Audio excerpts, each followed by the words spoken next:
Hello students, my name is Shankar Shukla and welcome to फटाफट concept bye toppers. आज हम समझने वाले हैं conservation of energy. Energy conservation होता क्या है, इसको समझते हैं इस छोटे से एक्सप्लेनेशन से जो जुड़ा है हमारे डेली लाइफ से। ठीक है, मान लेते हैं ये मेरे पास है एक नेचुरल गैस सिलेंडर। इस सिलेंडर में मेरे पास है नेचुरल गैस, जिसके पास होती है, सबको पता है, एनर्जी होती है। यहां पे मैं मानता हूं कि इसके पास जो मैक्सिमम एनर्जी है दैट इज 100 जूल। अगर मैं इस 100 जूल एनर्जी को अगर बर्न करूं and I try to create a fire, तो मेरे ख्याल से जो एनर्जी कन्वर्ट होगी that will also be something around 100, right? मतलब 100 से ज्यादा तो होगी नहीं, 100 से कम ही होगी। क्यों? क्योंकि हमेशा हर एक प्रोसेस में सम लॉस तो होते ही हैं। तो इसका मतलब है कि जो एनर्जी गैस में थी वो थी एक गैस टाइप में energy, which we can say as a chemical energy. Now we have converted this chemical energy into the heat energy, right? Now अगर मान लेते हैं इस एनर्जी को यूज करके मैंने बनाया खाना, तो आपको क्या लगता है how much energy you feel that we can use to cook this food? I guess since energy जो रिलीज हुई वो 100 जूल थी, तो मैक्सिमम टू मैक्सिमम जो मुझे एनर्जी मिल सकती है so that I can cook my food will be 100 joule. इसका मतलब क्या? इसका मतलब ये है कि from one process to another process energy is keep going, right? That is 100 joule, 100 joule, 100 joule. ये 100 joule तब है जब हमने माना है कि सराउंडिंग में कोई भी आपकी हीट लॉस नहीं हो रहा है। तो अब आप देखोगे कि जो आपके सिलेंडर में एक एनर्जी थी that was in chemical energy converted into heat energy and converted into the energy which came into your food. तो बेसिकली क्या हुआ, क्या एनर्जी क्रिएट हुई कहीं पे और या क्या एनर्जी कहीं वेस्ट हुई? So I feel it's not created not destroyed. So what happened, it has converted from one form of energy to another and that is exactly the statement of conservation of energy says. ये बोलता है कि energy can not और energy neither be created not be destroyed, it can be converted from one form of energy to another one. So I hope you understood with this easy explanation. अब समझते हैं kinetic energy, potential energy, kinetic energy मतलब kinetic to potential, potential to kinetic, ये कैसे change होती है। तो मैं आपको अगेन एक छोटा सा एग्जांपल लेके आता हूं। मान लेते हैं मेरे पास ये ब्यूटीफुल पहाड़, और इस पहाड़ को मैं चढ़ना चाहता हूं एक छोटी सी ब्यूटीफुल साइकिल से। तो अगर मेरे ख्याल से अगर आप पहाड़ को चढ़ना चाहते हो तो उस केस में आपको साइकिल बहुत तेज चलानी पड़ेगी, और जब आप तेज चलाओगे तो हमने पढ़ा है कि because of the motion we have kinetic energy. तो एट द बॉटम कौन सी एनर्जी आ जाएगी? Kinetic energy. यहां पे क्या पोटेंशियल एनर्जी होगी? नहीं। क्यों? क्योंकि पोटेंशियल एनर्जी क्रिएट होती है पोजीशन की वजह से। मतलब अगर आप यहां पे हो, इससे ऊपर जाओगे तब पोटेंशियल एनर्जी पिक्चर में आती है, राइट? मान लेते हैं, अब मानते हैं कुछ देर बाद आप पहुंच गए टॉप पे।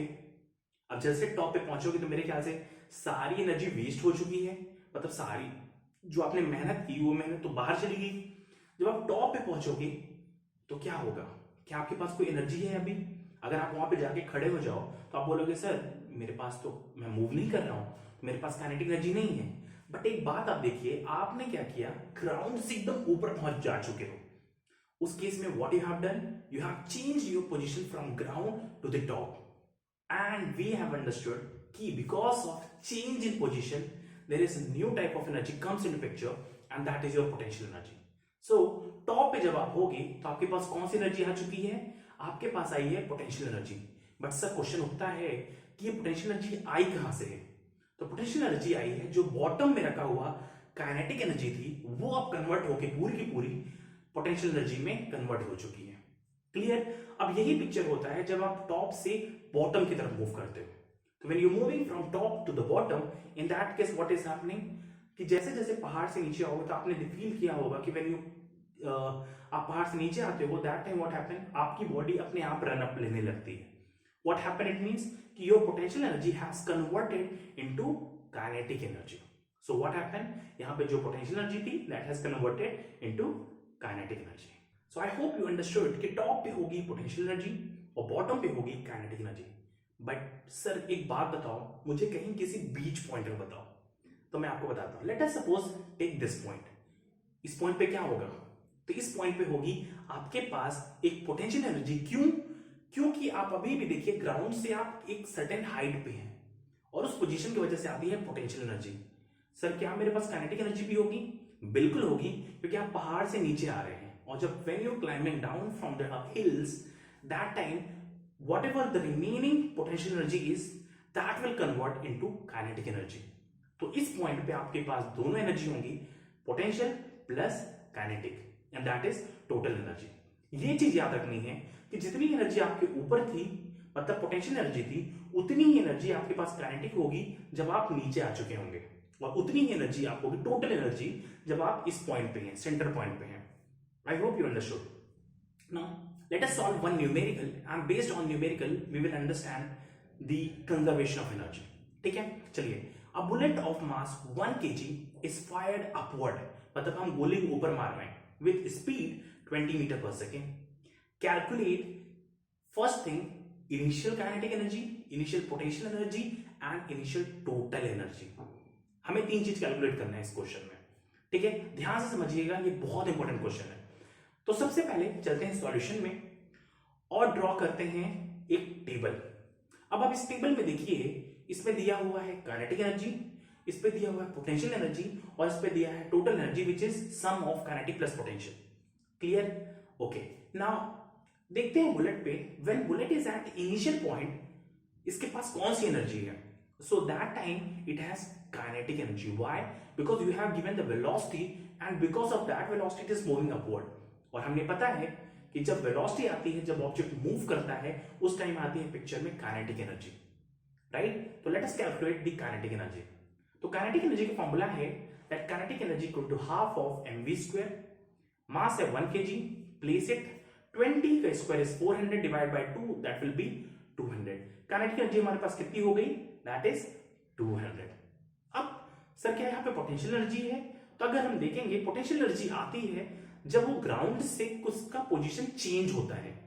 तो हम एज्यूम करते हैं कि बुलेट अब ग्राउंड में है, तो उस टाइम पर उसकी पोटेंशियल एनर्जी कितनी हो जाएगी? 0। क्यों? क्योंकि h की वैल्यू होगी उसमें 0, राइट? चलते हैं टेबल में और टेबल में देखते हैं। तो since kinetic energy is 200, let me place that value. तो kinetic energy is 200, potential energy है 0, तो 0 चला गया, तो टोटल एनर्जी हो गई 200 प्लस 0, दैट इज 200, राइट? अब इसी क्वेश्चन में दूसरा पॉइंट समझते हैं, वो है calculate final kinetic energy, final potential energy and final total energy. ध्यान से समझते हैं।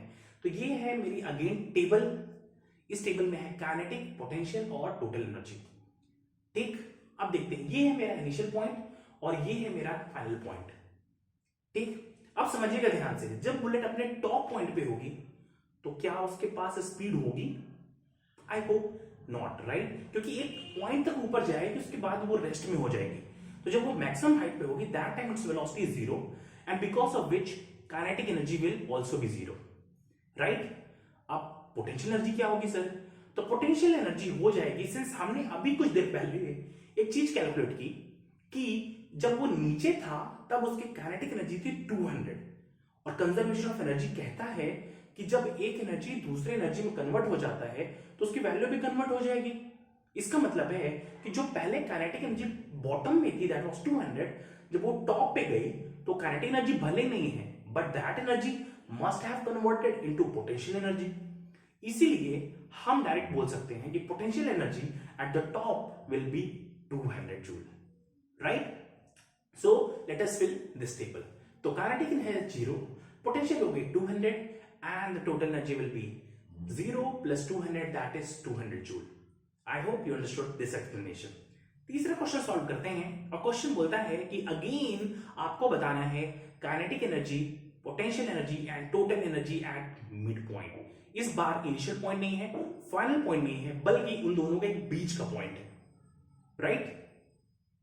तो देखते हैं, ये हो गया टेबल। इस टेबल में again kinetic energy, potential energy और टोटल एनर्जी।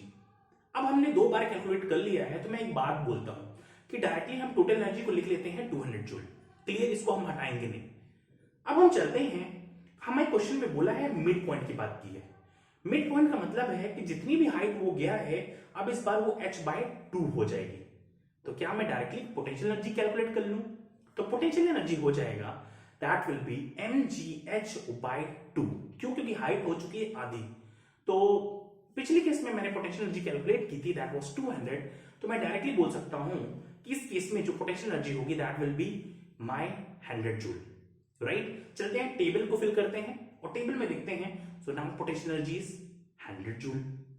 टोटल एनर्जी तो 200 है, पोटेंशियल एनर्जी 100 है। तो टोटल एनर्जी का मतलब होता है काइनेटिक प्लस पोटेंशियल, राइट? और पोटेंशियल 100 है, तो क्या इसका मतलब काइनेटिक 100 है क्या?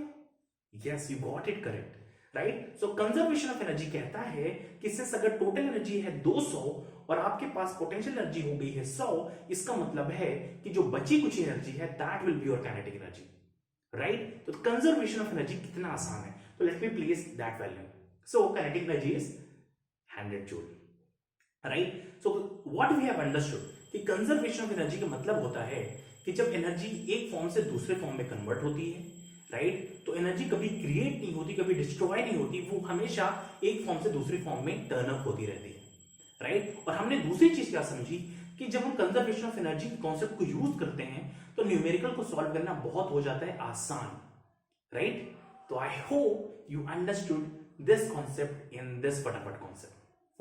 For more such video, do like, subscribe our channel and do not forget to join our Telegram group for latest notification.